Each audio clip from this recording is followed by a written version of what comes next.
Et cette émission est réalisée en collaboration avec les étudiants de l'IUT, étudiants en licence TECAM TV. Et j'ai justement avec moi l'une de ces étudiantes, Elisabeth. Bonjour Elisabeth. Bonjour.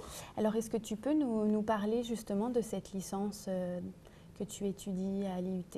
Alors en fait, dans cette licence, on apprend tout ce qui est métier de l'audiovisuel, que ce soit au niveau plateau ou journaliste, reporter d'image. Et aussi, on apprend à travailler au sein d'une équipe comme en web TV. Donc ça touche un peu tout ce qui est audiovisuel, quoi. Et quel est votre rôle à tous sur le festival de géographie? Alors aujourd'hui, chacun a un rôle défini au début de la journée en fait. Et il y a des personnes qui sont parties en tournage, donc en extérieur.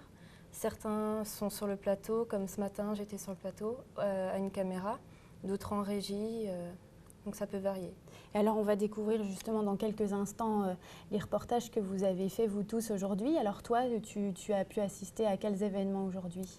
Ce matin, j'étais sur une caméra pour présenter Nautilus et cet après-midi, peut-être une interview. Très bien, merci Elisabeth et bonne suite de figues. Merci à vous. Et puis donc il est temps de se pencher sur le Festival des étudiants et de découvrir les images qu'ils ont tournées pour nous aujourd'hui. À l'occasion du Festival international de géographie, l'espace Georges Sadoul diffuse des documentaires et films centrés sur l'Afrique plurielle.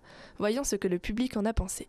Et moi, je sais que c'est un documentaire qui m'intéresse beaucoup parce qu'il reflète un peu l'Afrique dans sa diversité. Et quand je parle de diversité, c'est par rapport aux moments difficiles et quelque peu aussi aux moments de bonheur qu'on peut noter en Afrique. C'est un désastre. Ça aurait dû être une chance pour nous. Qu'est-ce que j'ai vu? Un beau film sur l'Afrique, qui parlait de football, qui parlait d'une belle histoire, d'un beau voyage, d'une belle amitié entre des gens de divers horizons. Il y avait un grand footballeur, ça parlait du sida, on avait des thèmes très dramatiques et finalement une belle épopée. Et il y a le problème des médicaments. Alors les médicaments, on arrive à trouver des médicaments pas trop chers, mais il faut que la population accepte que des gens se disent malades du sida. Parce que être malade du sida, c'est une malédiction, les gens sont rejetés, sont écartés de la vie publique. Je pense que le festival est un élément qui permet de montrer que l'Afrique a des atouts et de sensibiliser les problèmes de l'Afrique. Je crois que c'est important. Pat Jaune, un groupe créole venu d'Afrique spécialement pour le Festival international de géographie, se produit dans les rues de Saint-Dié-des-Vosges pour le plus grand plaisir du public.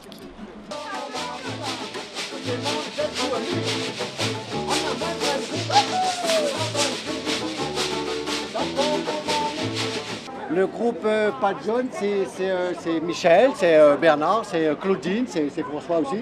Et en fait, on vient de l'île de la Réunion, des hauts de l'île de la Réunion dans les montagnes, c'est la plaine des Caches.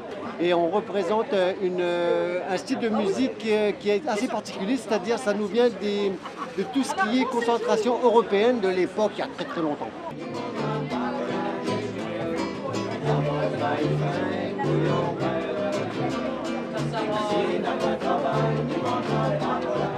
Moi, la seule chose que je sais, c'est qu'avant d'arriver, on m'a toujours dit que c'était un super gros festival, sympa et tout, même de la Réunion, il y a quelqu'un qui m'a dit ça.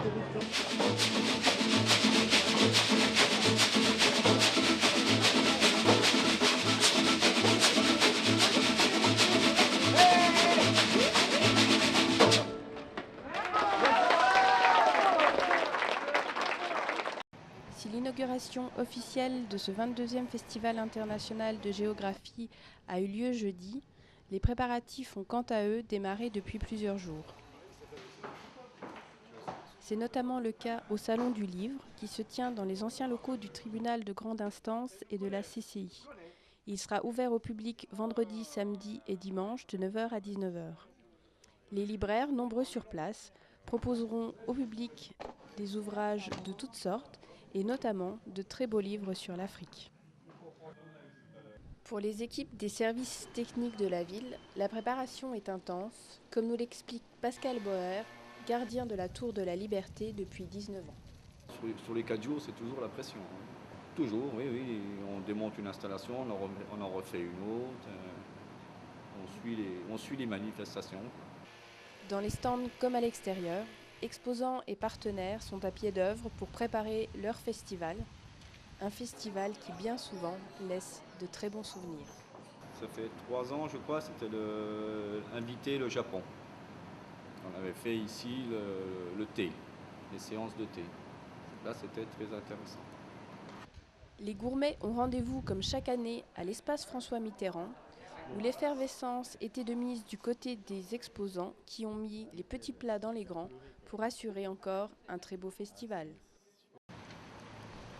En ce premier jour de Festival international de la géographie, nous nous sommes rendus à la gare de Saint-Dié-des-Vosges pour la traditionnelle inauguration de la carte. Cette année, celle-ci représentait la France dans le monde et les 12 territoires d'outre-mer. À cette occasion, l'ancien Premier ministre togolais et l'ambassadeur du Rwanda étaient présents, ainsi que la représentante des cartes IGN. Effectivement, l'IGN a mis en place son expertise dans le domaine de la cartographie pour valoriser aujourd'hui les 12 collectivités d'outre-mer. Cet événement marque réellement le départ du festival.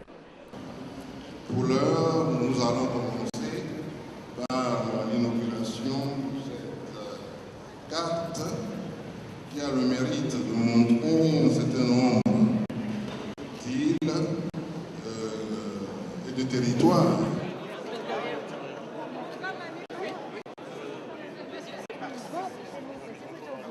Nous avons également profité de cet événement pour recueillir quelques témoignages.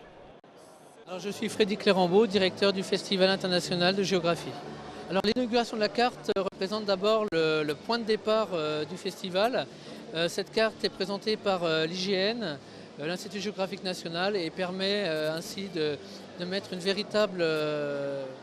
véritable point de départ du FIG. Je suis surtout attirée par la cuisine en fait. Et puis quelques conférences sur les montagnes, sur là où on peut marcher. D'ailleurs, je voulais aller à la conférence sur les pitons de la Réunion, mais la salle était pleine. Oui, bonjour, je suis Thierry Nobels et je suis professeur d'histoire-géographie. Vous êtes de Saint-Dié ?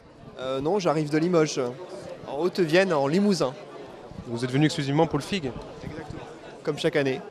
Et qu'est-ce que vous pensez du sujet de cette année ? C'est un sujet très intéressant, comme chaque année, avec plein d'ouvertures possibles et une multitude de conférences, débats qui ont l'air passionnantes. Vous avez ciblé quelques événements que vous voulez suivre en particulier ? Pour l'instant, oui, j'en ai ciblé beaucoup, j'en ai ciblé trop. Il y en a beaucoup qui sont en même temps, donc il va falloir choisir maintenant. Merci beaucoup et bon festival. Merci bien. Ce jeudi 6 octobre, à l'espace Georges Sadoul, a eu lieu la séance inaugurale de la 22e édition du Festival international de géographie, en présence notamment de Christian Pierret, maire de Saint-Dié et président fondateur du festival, d'Edem Kodjo, ancien Premier ministre togolais et président du festival 2011, et de Monsieur Kabal. Mais nous ne saurions commencer ce Festival international de 22e édition sans nous féliciter de la présence exceptionnelle parmi nous de son Excellence Edem Kodjo, ancien ministre, ancien Premier ministre et ancien secrétaire général de l'Organisation de l'Unité africaine, devenue d'ailleurs Organisation africaine, qui regroupe plusieurs dizaines, tous les États africains, plusieurs dizaines d'États africains, et qui joue un rôle fédérateur de la représentation de ce grand continent dans le monde. L'Afrique doit se regarder elle-même dans un miroir et voir effectivement ce qui ne va pas et ce qui va. Si on ferme les yeux sur ce qui ne va pas,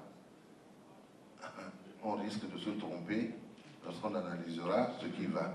L'Afrique n'est pas celle qu'on présente dans la presse, à la télévision, à la radio. L'Afrique a une autre réalité. Une réalité dont on ne dit pas toujours. L'Afrique se bat